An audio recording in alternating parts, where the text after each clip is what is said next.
Sometimes, before everything changes, nothing seems to be moving at all.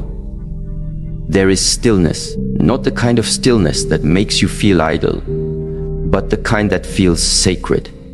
Something inside you pauses, not because you're confused, but because your soul is listening. When a woman is on the threshold of transformation, the world around her might look unchanged, but her inner world becomes unmistakably different. A soft alertness awakens inside her. The people she once chased no longer interest her. The situations she once tolerated now irritate her spirit. It's not bitterness, it's alignment. This shift is not dramatic like lightning. It is quiet like dawn, and yet it is irreversible. You begin to notice that you can't go back to who you were, even if you tried. The old self feels like a dress that no longer fits your body or your soul. This is not a breakdown. It is a breakthrough, a divine recalibration, a sign that God is preparing you for a life that's been waiting for your readiness. When this shift begins, the body whispers, the emotions speak, and everything that once made noise in your life suddenly feels distant. Not because it's gone, but because you're rising. Sometimes in life, there are no loud announcements, no flashing signs, no dramatic warnings. Instead, there is silence, a kind of stillness that is not empty, but full of insight, full of preparation, and full of sacred signals that something is about to change. This kind of silence does not come to distract you. It arrives to recalibrate you. When a woman is on the edge of a divine shift, the first thing she often notices is not chaos, but quiet, the kind of quiet that pulls her inward, that invites her to listen deeper and to observe without reacting and to sense what her eyes can't yet see. The noise of the external world starts to feel heavier, almost intrusive, and so she naturally withdraws, not out of fear, but from an intuitive knowing that the answers she seeks won't be found outside of her. This inner silence is not the same as being passive. It is active awareness. It is what ancient teachings referred to as the fertile void, a space in which transformation brews not through force, but through presence. Neuroscience today echoes this concept through studies on the brain's default mode network. When a person enters a state of quiet reflection, absent from external stimuli, this network becomes activated, promoting introspection, insight, and creativity. The brain, in essence, begins to reorganize itself. You may have experienced this without knowing, a moment when your usual distractions, your phone, your habits, even certain relationships, suddenly lose their grip on your attention. You no longer have the energy to chase them. You sit in a room, and instead of turning on the television or reaching out for company, you find yourself just being, eyes open, thoughts swirling, but the impulse to react fades. That is not weakness. That is your nervous system resetting. That is your emotional intelligence rising. This silence reveals what noise conceals. You start to notice the small things again. The sound of your breath, the weight of your emotions, the texture of your inner dialogue. You realize how much you've been carrying. And for the first time in perhaps years, you don't rush to escape it. You feel the grief. You acknowledge the resentment. You admit the longing. And somehow, instead of drowning, you float. One woman shared her experience after years of being in a relationship where she was always trying to prove her worth. She said, "I didn't even know what peace sounded like until he stopped calling. The first few days were painful. But then the silence became my healing. I began to hear myself again." Her story isn't rare. Many women only begin to recognize their own voice after the distractions disappear. Sometimes the greatest revelations are born in solitude. This phase, when inner silence becomes loud, is often misunderstood. Outsiders may assume you're distant, cold, or depressed, but in truth, you're becoming deeply intimate with your own soul. You are re-establishing a connection that got lost beneath years of pleasing others, performing for approval, or surviving emotional storms. This stage is sacred. It is here that you begin to stop apologizing for your need for space, for depth, for meaning. In relationships, this shift shows up as a refusal to engage in shallow patterns.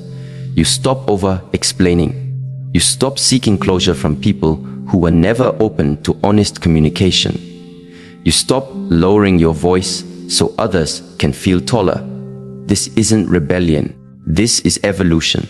You are learning that love should not require the loss of your inner peace. The inner silence prepares you for clarity, and clarity prepares you for choices, not impulsive ones, but intentional ones.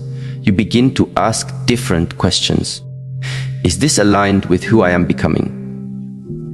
Does this bring me closer to peace or further from it?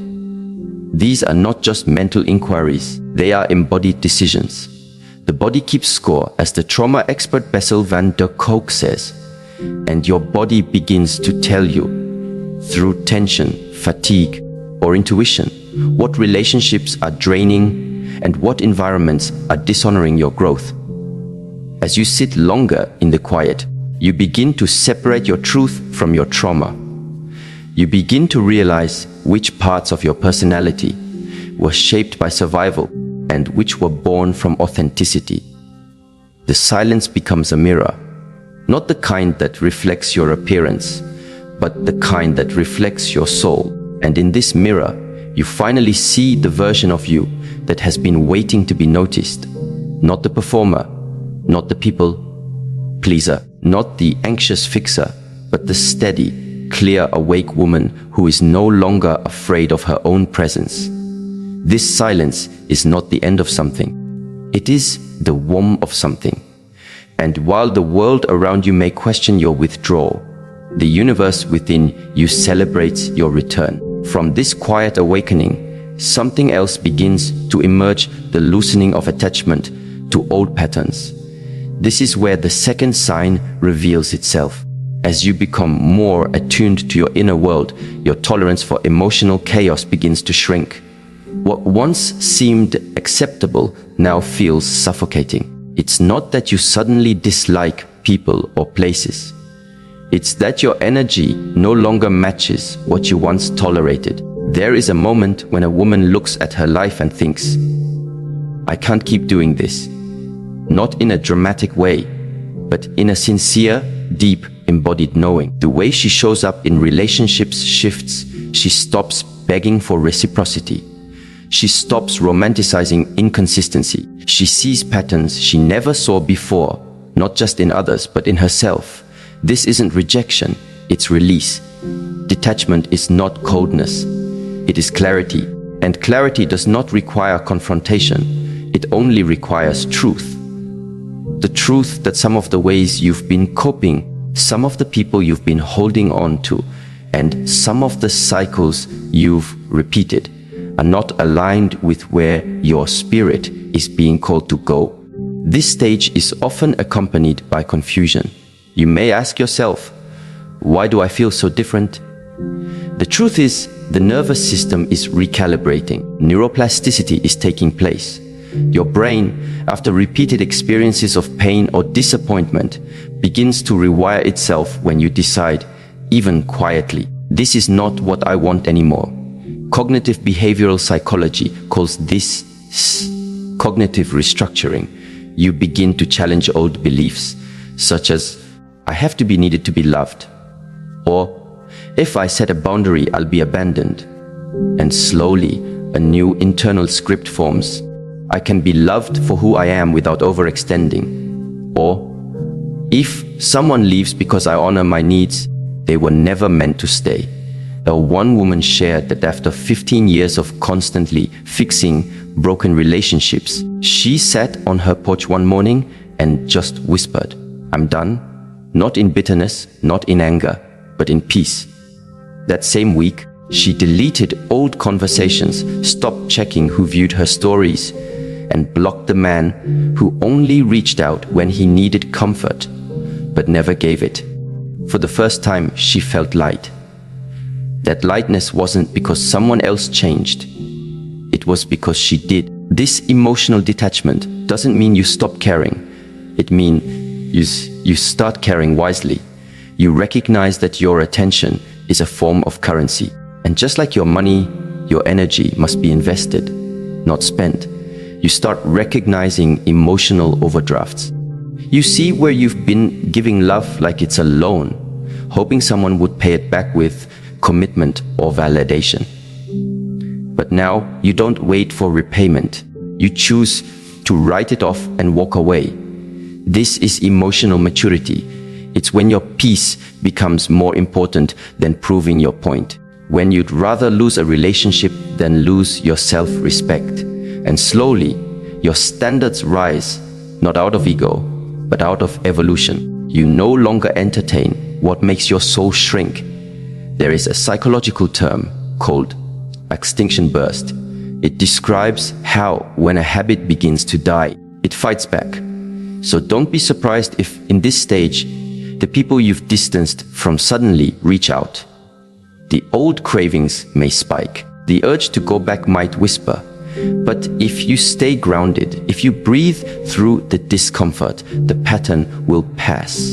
And on the other side of that wave is freedom. One of the most beautiful outcomes of this detachment is the ability to observe without reacting. You start seeing people as they are, not as you hoped they would be. You learn to love from a distance, to pray for people without letting them break you, to forgive without re-inviting chaos. This detachment also sharpens your inner compass. You become less influenced by external pressure and more aligned with internal purpose. The compliments don't sway you. The criticism doesn't shake you. You start moving from within. And that is when everything begins to shift. Not because the world has changed, but because your alignment has. You have returned to yourself. And from that place, all decisions, all connections, and all dreams begin to take root in sacred soil. There comes a point in a woman's life when she no longer wonders why certain people have disappeared from her journey. She stops chasing explanations. She stops trying to glue broken connections back together. And instead, she begins to recognize a powerful and mysterious truth. Relationships reflect the state of our inner world. They are mirrors. They do not lie. As her awareness deepens, as she grows emotionally, spiritually, and energetically, her relationships start shifting too. Not because she has become arrogant or distant, but because her frequency has changed. What used to attract her no longer holds power. What once seemed like love, she now sees as emotional addiction. What felt like passion, she now recognizes as unresolved trauma playing dress up. The beauty of this moment is that it doesn't come with dramatic arguments or loud exits. It happens in whispers, in quiet choices, in gentle detachment. It is the shedding of who she no longer is. This process is rooted in resonance. Just as two musical instruments tuned to the same frequency will vibrate together, human beings are drawn toward others who match their internal energy. This is not mystical theory. It's supported by neuroscience. The principle of emotional contagion explains how emotions, attitudes, and even levels of awareness can be transferred through social contact. Our brains are wired with mirror neurons, which respond to the emotions of those around us, often without conscious awareness. That's why being around anxious people can make us anxious. It's why peace feels contagious. And it's why, when a woman evolves internally, she naturally becomes uncomfortable in emotionally unhealthy environments. One woman shared her story after going through deep inner work. She had spent years trying to hold on to friendships that drained her, to romantic connections that only thrived when she was silent and self-sacrificing. But after she began healing, meditating, and building boundaries, Something strange started to happen. Her phone stopped ringing. People who once sought her out daily became distant. She felt rejected at first, but over time, she saw the truth. They didn't abandon her. Her evolution simply outgrew the frequency they were operating on. She said, "They weren't bad people, but I had changed, and they didn't know how to relate to this version of me that no longer needed validation." This reflection is not meant to create judgment toward others. It's about understanding energetic mismatch. Relationships require energetic compatibility, not perfection, but alignment. If someone thrives on chaos and you've moved towards stillness, there will be friction. If someone feeds on attention and you've moved into quiet sovereignty, there will be distance. It's not a failure, it's an indication that you're stepping into a new layer of truth. The change in resonance also brings something else: clarity. You begin to sense people's intentions without needing them to explain. You feel the undercurrent of their energy. You walk into a room and intuitively know who is at peace and who is masking pain. This sensitivity is not emotional fragility. It is strength. It's the sharpened edge of inner work. You can no longer ignore what your spirit feels. You can't pretend a smile is sincere when your intuition knows it's hollow. You can't maintain small talk when your soul craves authenticity. In romantic relationships, this new clarity can be jarring. The partner who once felt like home may now feel like confinement. The emotional games that once thrilled you now exhaust you. You crave depth, presence, truth. You no longer find safety in potential. You seek reality, and that may mean walking away from people you still love. Not because they are unworthy, but because love without alignment is not peace. It's pain in disguise. When you shift internally, you stop trying to be chosen. You start choosing. You no longer shrink yourself to fit into someone else's world. You become the architect of your own. And from that grounded place, you draw people who see you, not just your beauty, but your soul. You attract relationships rooted in growth, not survival. You form bonds that challenge you, nourish you, and mirror back the respect you've learned to give yourself. This is not an easy transition. There will be moments of loneliness. There will be nights when you miss the old connections, even the unhealthy ones. But every time you sit in that stillness and resist going backward, your nervous system learns safety. Your heart builds new patterns.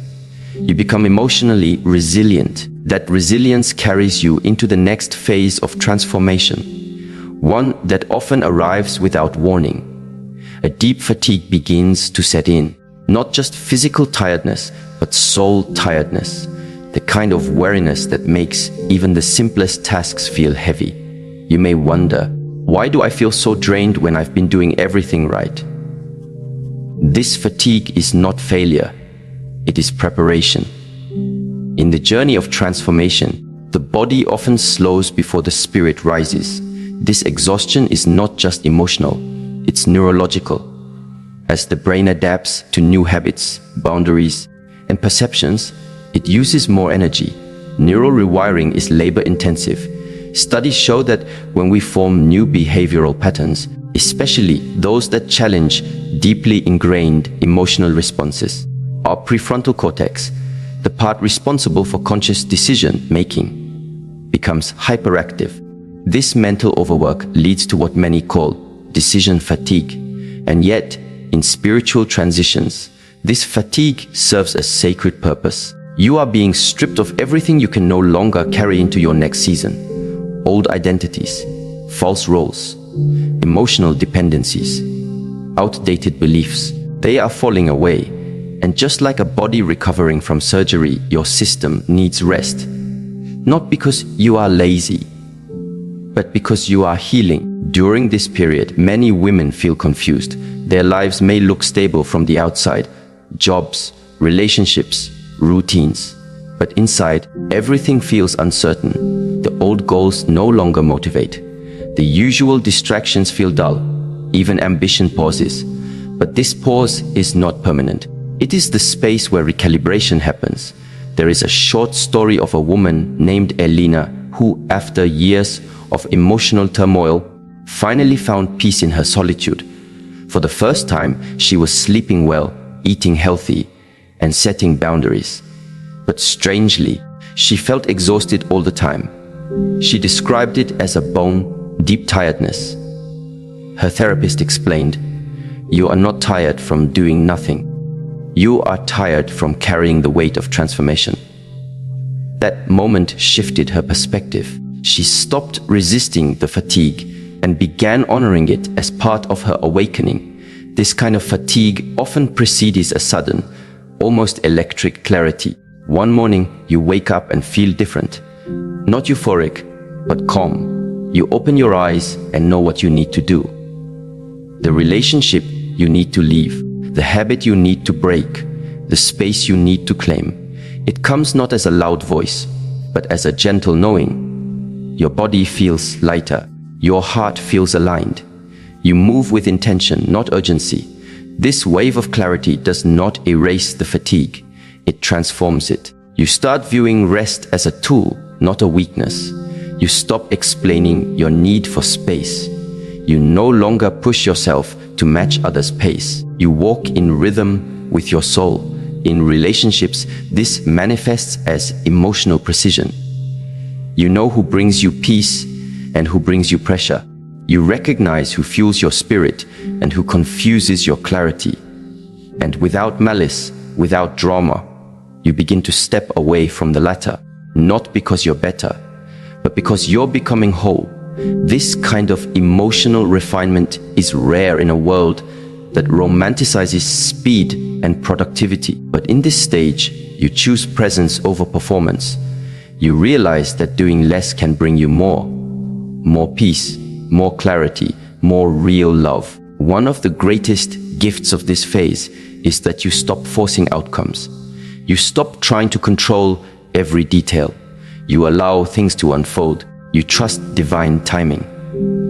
And as your body recovers, as your soul aligns, you start seeing the beauty in uncertainty. You begin to understand that rest is not the opposite of progress. It is its foundation. This newfound clarity leads to decisions that once felt impossible, leaving that relationship that drains you, saying no without guilt, investing in your peace. These are not acts of rebellion, they are acts of self-respect. And slowly, as the fatigue lifts, you rise, not in noise, but in quiet certainty. Not in ego, but in grounded awareness. You begin to live not just with intention, but with alignment. You become a woman who moves through the world not seeking validation, but radiating truth. And from this truth, all things begin to realign. Your health, your relationships, your sense of purpose. Because when the internal changes, the external must follow. And the life you once prayed for begins to meet the woman you've become. There is a stage in a woman's transformation where her desire for external noise fades into a deep craving for solitude. But unlike the isolation that comes from sadness or rejection, this solitude feels sacred. It is not loneliness. It is not absence. It is presence. Pure, clear, undistracted presence. The world begins to quiet not because it has changed, but because she has. She no longer seeks to be filled by what is outside her. She begins to listen inwardly, deeply, attentively. This is the moment when solitude becomes nourishment. In earlier seasons of life, being alone might have felt like punishment. It might have triggered fears of abandonment or stirred up unresolved emotions. But now, this time alone is not empty. It is full of reflection, full of renewal, full of spiritual grounding. She doesn't hide in this space. She reclaims herself in it. Solitude is where the mind untangles and the heart unfolds. In a world that praises constant engagement, emotional availability, and instant responses, choosing solitude is an act of radical self-awareness. There is a strength in being able to sit with your own presence and not flinch To not reach for a distraction, to not scroll, call, or text, to not perform for connection. There is power in being able to enjoy your own silence. Not because others are absent, but because you are enough in your own company. A woman once described how after years of attaching her worth to how much others needed her, she finally stepped away. She moved to a smaller apartment, began going on walks alone, started journaling each morning with no one watching, no one validating. At first, she said it felt like losing oxygen, but then breathing became easier. I began to hear my own voice.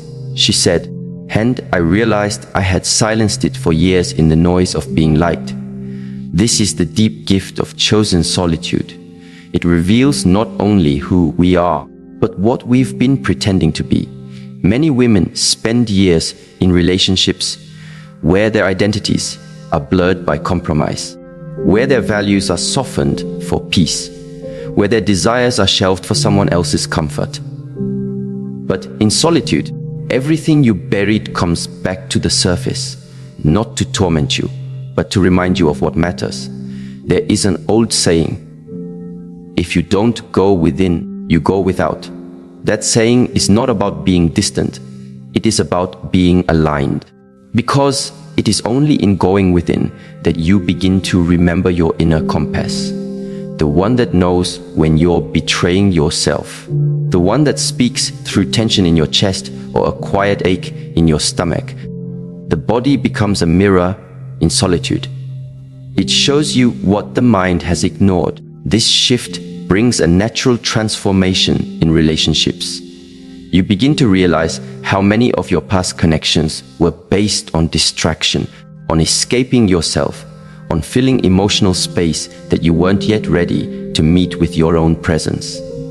The constant need to talk, to text, to entertain begins to fade. You no longer need someone to validate your thoughts for them to be true. You stop explaining yourself to be understood. You stop broadcasting your growth to be acknowledged. You no longer crave an audience. You are becoming your own witness. Solitude teaches you what kind of love you truly need. Because when you are no longer overwhelmed by the need to be chosen, you begin to choose more wisely. You start asking different questions. Not, do they want me? But, does this connection support my peace? Not, will they change for me? But, is this person living in integrity with themselves? You begin to see that true partnership is not built on emotional dependency. It is built on mutual wholeness. And you are learning slowly but surely how to become whole in your own right. In psychology, there's a concept called emotional differentiation. It refers to a person's ability to maintain their sense of self in close relationships. Many women are conditioned from a young age to merge, to mirror others' emotions, to soften themselves in conflict, to anticipate everyone else's needs. But solitude builds differentiation. It teaches you how to sit with your own discomfort, how to soothe yourself, how to think your own thoughts without being absorbed by someone else's emotional weather. You no longer need to be rescued. You no longer believe that love requires you to be less. You begin to understand that the highest form of love is not found in dependency, but in presence, in two people who know how to be whole alone and yet choose to walk together. Not out of need, but from sacred alignment. One woman told her story of being in a relationship where she was always in crisis. Trying to be enough, trying to earn love, trying to stay one step ahead of rejection. She finally left, not because she changed, but because she changed. She said, "It wasn't his silence that hurt me anymore. It was mine that healed me." In the quiet that followed the breakup, she began taking herself out to dinner, going on solo trips, learning how to rest without guilt. That space taught her how to love herself, not through affirmations or mirrors, but through reverence. This kind of solitude doesn't require running away from the world. It's not about isolation. It's about integration. It's about being with yourself in such a deep and honest way that even when you re-enter relationships, you no longer abandon yourself in them. You carry the stillness with you. You enter love with awareness. You don't mistake intensity for intimacy. You don't settle for confusion. You don't hand over your peace for fleeting connection. In Eastern thought, there is a stage in the meditative journey called dhyana, which means meditative absorption.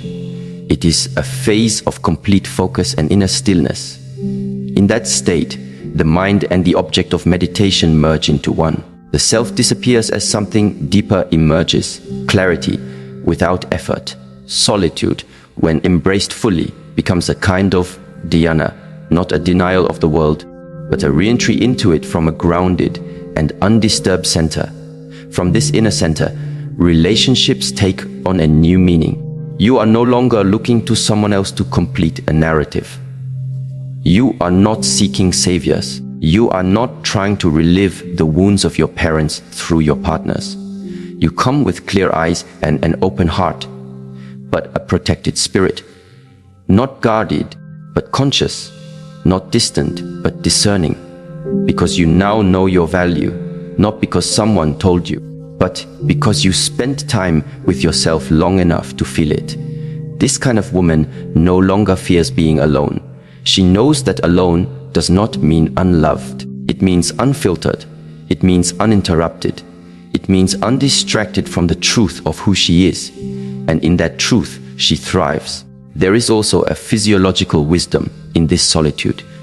When we disconnect from constant relational stress, our nervous system begins to down-regulate. The body shifts from fight or flight into rest and repair mode.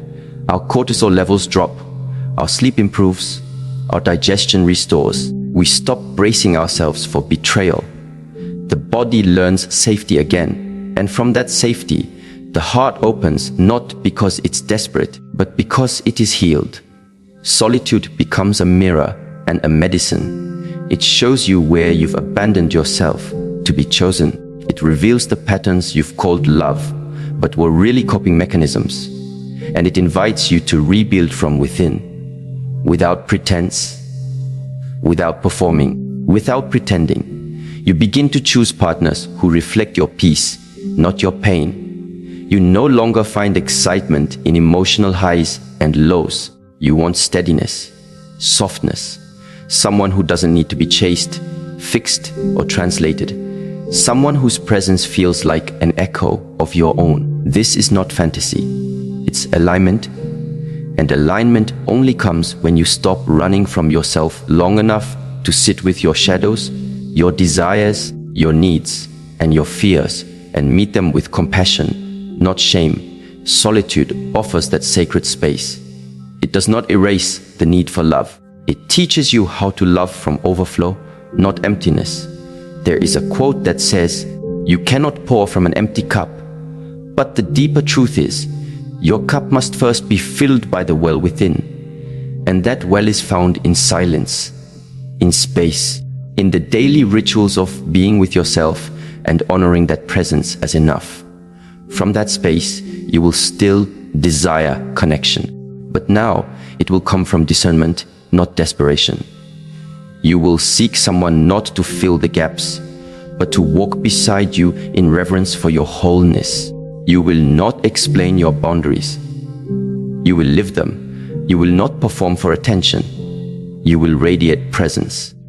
And that presence will become your most powerful filter. The people who can't meet you there will drift. The people who are meant for you will recognize your frequency. Not because you shouted it, but because you lived it. And you will know that this stage, this quiet, sacred, solitary becoming was not a detour. It was the path. There is a quiet shift that takes place in a woman's life when she begins to sense things before they are spoken. When the truth speaks louder in silence than in words. When presence reveals more than performance. It's not always something she can explain logically. It's a knowing, a deep, internal alertness that doesn't come from the mind, comes from the soul. This kind of awareness can't be taught in books or found in titles.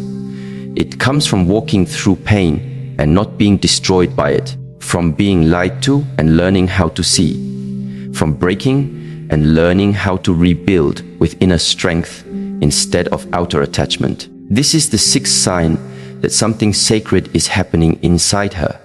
Her sensitivity increases, not in the way the world often judges sensitivity as weakness, but in a way that makes her sharper, more discerning, more spiritually tuned. She is no longer fooled by pretty words. She no longer clings to potential. She is drawn toward what resonates, not what merely entertains, impresses, or pleases. Her body becomes a compass, her emotions a weather report, her nervous system a truth detector. This inner sensitivity isn't a burden, it's her awakening. In relationships, this is where the most profound changes begin to take place. She starts recognizing when love feels safe versus when it feels familiar, and the two are rarely the same. What feels familiar might be the emotional chaos she grew up in, the anxious pull of inconsistent affection, the thrill of being needed but never truly known. But what feels safe, it's calm, consistent, centered. And in the beginning, that safety might feel boring, because safety doesn't spike adrenaline. It doesn't create a roller coaster. It offers peace. And peace, to a woman used to fighting for love, can feel foreign. Her sensitivity begins to distinguish between the two.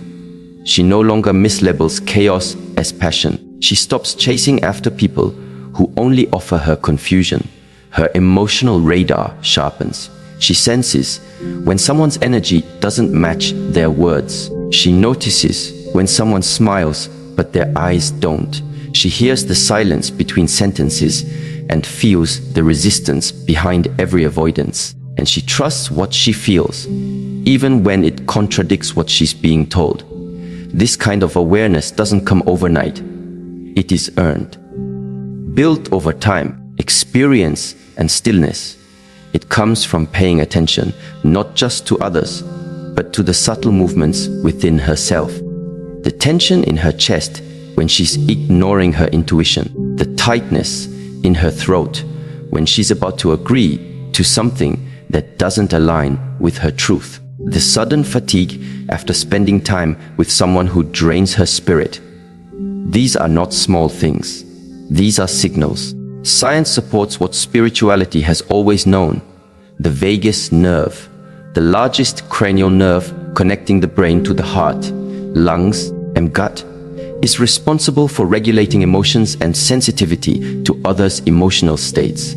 A woman with a well-regulated vagus nerve can feel more, not in the sense of being overwhelmed, but in being attuned. She reads energy. She picks up on emotional undercurrents. She may not be able to explain it logically, but she feels when something isn't right. And when this awareness matures, she stops arguing with what she knows. She stops ignoring red flags just to preserve temporary comfort. She stops betraying her intuition just to keep a relationship going. She realizes that anything built on her silence, her pretending, or her self-abandonment is not love, it's survival. One woman described how, after years of ignoring her instincts, she finally learned to trust the discomfort. Her partner would say all the right things, act kind in front of others, and claim he loved her. But something in her never felt safe, not physically, but emotionally. She said, "He never hit me, but every time I told him something that mattered to me, he'd dismiss it. Every time I expressed a need, he'd change the subject. And every time I cried, he called me dramatic. I started to believe I was the problem, but my body knew. My body was shutting down. I was tired all the time. I lost my voice. Literally, I would wake up hoarse. It took me years to realize my voice was disappearing because I wasn't using it." Her story is not unique. Many women become emotionally muted in relationships that don't honor their sensitivity. But once she begins to awaken to her inner awareness, She can no longer tolerate disconnection masked as love. She doesn't need to explain it to others. She doesn't need to wait for permission. She simply knows this is not what love feels like, and with that awareness comes release. She doesn't stay where she's not felt. She doesn't plead for presence. She doesn't try to convince someone to meet her in her truth, because she understands someone who loves you will not dismiss the parts of you that are inconvenient to love. Someone who is for you will not gaslight your sensitivity. They will treasure it, not because you demand it, but because they recognize the sacredness of it. Her sensitivity also makes her gentler. She becomes less reactive, more observant. She listens more than she speaks, not because she is passive, but because she is processing at a different level. She no longer needs to win arguments. She seeks understanding. She no longer rushes to fix people. She offers presence instead. This calmness is not apathy, it is discipline. She is choosing peace over drama, connection over control, truth over comfort. In this space, she starts attracting differently. She draws in people who respect silence, who don't need to fill every space with words, who know how to hold space for emotions without trying to fix or flee. She becomes magnetic not because she is loud, but because she is real. Her presence is felt before she speaks. Her energy precedes her, and those who can't meet her in that energy fall away, not by force, but by frequency. There is an ancient concept known as pratyahara, which means withdrawal of the senses in order to sharpen inner awareness. It's not about disconnection, but about choosing what you allow into your emotional field. This woman, in her awakened state, practices this daily. She doesn't absorb every comment, every opinion, every mood. She chooses what enters her space. And because of this, she remains grounded even when others are not. That emotional grounding becomes her safety net in relationships. She no longer fears emotional storms. She doesn't run from conflict, but she also doesn't entertain unnecessary drama. She knows the difference between a relationship that challenges her to grow and one that drains her dry. Her emotional sensitivity doesn't make her fragile. It makes her wise. One day she may meet someone who tries to love her in the old ways, with grand gestures but shallow depth, with apologies but no changed behavior, with promises but no presence. And instead of being swept up in it, she feels the hollowness behind it. And she doesn't need to fight. She doesn't need to explain. She simply exits, not in anger, but in peace. Because she trusts herself now. She trusts what she senses. And that trust is enough. She becomes a woman who knows how to read silence, how to feel sincerity, how to sense truth. This level of sensitivity extends beyond romance. It deepens every connection. She becomes more intuitive with her children, more compassionate with her friends, more graceful with strangers. She doesn't carry other people's burdens, but she holds space for them. She doesn't react to every trigger. She pauses, breathes, and chooses her response. She walks through the world with emotional sovereignty. In her presence, people begin to soften. Not because she demands it, but because her energy invites truth. She does not need to raise her voice. Her stillness says enough. She doesn't need to be understood by everyone. She needs only to be faithful to what she knows. And what she knows is that her sensitivity is not a defect. It is her compass, her shield, her guide, her connection to the divine. From this place, she doesn't need to see the entire path ahead. She trusts that each step will reveal itself. Not because she is certain, but because she is aligned. And that alignment leads her deeper, into more clarity, more peace, more sacred love. Not the kind that demands she change to be loved, but the kind that celebrates her for who she has become. Because now she no longer ignores what she senses. She listens, and from that listening, she lives. When a profound shift begins to unfold in a woman's life, it rarely comes with fireworks or applause.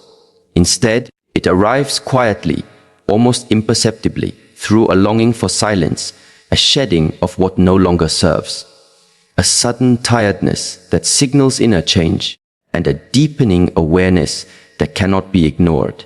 These signs are not random. They are sacred invitations. Each one is a doorway guiding her back to herself. It is in the silence that she hears her truth. In the detachment, she discovers her strength. In the fatigue, she uncovers the need for rest and recalibration. Through solitude, she meets her truest self, not as someone broken or lacking, but as someone being reshaped. And in her growing sensitivity, she learns not just to hear, but to feel, to discern, to trust. This journey does not require perfection. It requires presence. It asks her to walk with awareness, to release what dims her light, to protect her peace, and to choose relationships that mirror her healing, not her past pain. She doesn't need to beg, to chase, or to prove. She simply becomes. And in that becoming, life begins to mirror the strength, clarity, and authenticity she's cultivated within. This is not the end of her transformation. It is only the beginning of her becoming.